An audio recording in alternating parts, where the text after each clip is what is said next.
CBI निदेशक के selection का मामला, चीफ जस्टिस मोदी और राहुल गांधी की बैठक, नहीं हो पाया सीबीआई का निदेशक का फैसला।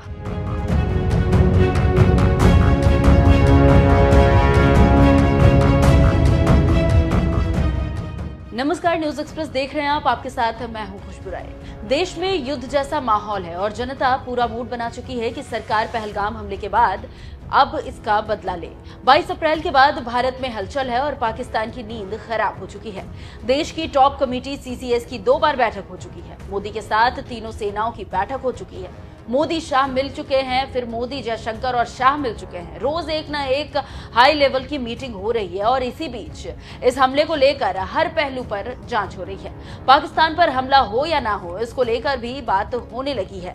इसी बीच राहुल गांधी अचानक पीएमओ पहुंचे तो हलचल मच गई और तरह तरह की बातें कही जाने लगी। राहुल गांधी क्यों पहुंचे आखिर पीएमओ, इसका कारण क्या है? इसी बीच 1 घंटे बाद मामला क्लियर हुआ कि राहुल गांधी पीएमओ इसलिए नहीं गए कि हमला हो या ना हो, बल्कि इसलिए गए हैं कि देश की सबसे बड़ी संस्थानों में से एक सीबीआई का डायरेक्टर कौन होगा, और इसलिए राहुल गांधी और चीफ जस्टिस ऑफ इंडिया भी यहां पर पीएमओ पहुंचे थे। आप जानते हैं कि सीबीआई के मौजूदा डायरेक्टर प्रवीण सूद का 2 साल का कार्यकाल 25 मई 2025 को पूरा खत्म हो जाएगा। ऐसे में नए सीबीआई डायरेक्टर की नियुक्ति के लिए ये बैठक बुलाई गई थी कि नया सीबीआई डायरेक्टर आखिर होगा कौन। लेकिन कई नामों के होने के बावजूद फैसला नहीं हो सका कि आखिर अगला डायरेक्टर कौन होगा। अगर वरिष्ठता की बात की जाए तो 1988 बैच के आईपीएस अधिकारी संजय अरोड़ा, मनोज यादव और कैलाश मकवाना शामिल थे।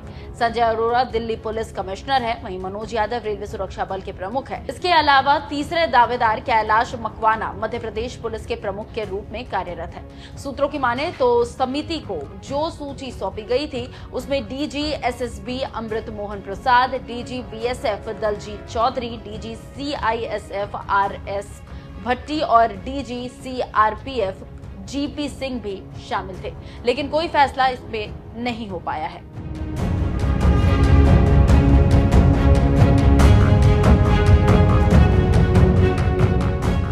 जानकारों का कहना है कि राहुल गांधी को कई नामों पर विरोध था, इसलिए 45 मिनट रहने के बाद भी किसी एक नाम पर फैसला नहीं हो सका। और कहा जा रहा है कि नियमों के हिसाब से 1 साल के लिए सूद साहब को एक्सटेंशन मिलना तय है और इसकी वजह है मोदी, सीजेआई संजीव खन्ना और विपक्ष के नेता राहुल गांधी के बीच नए प्रमुख पर सहमति नहीं बन पाना। खबर यह है कि कार्यकाल विस्तार के संबंध में जल्द ही अधिसूचना जारी हो सकती है।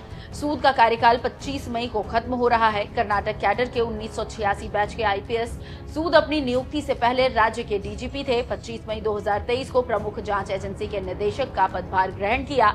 तो आप समझ सकते हैं कि कैसे 45 मिनट तक रहने के बाद भी किसी नाम पर फैसला नहीं हो सका और आखिरकार बैठक खत्म करके सभी गणमान्य वापस चले आए। लेकिन एक बात बेहद जरूरी, वो ये कि युद्ध के माहौल में ऐसा हल्ला हुआ कि लग रहा है कि विपक्ष के नेता के साथ मोदी चर्चा कर रहे हैं और सहमति चाहते हैं कि कैसे हमला होगा। लेकिन बाद में पता चलता है कि बात कुछ और ही है, और वो ये थी कि आखिर अगले सीबीआई निदेशक कौन होंगे।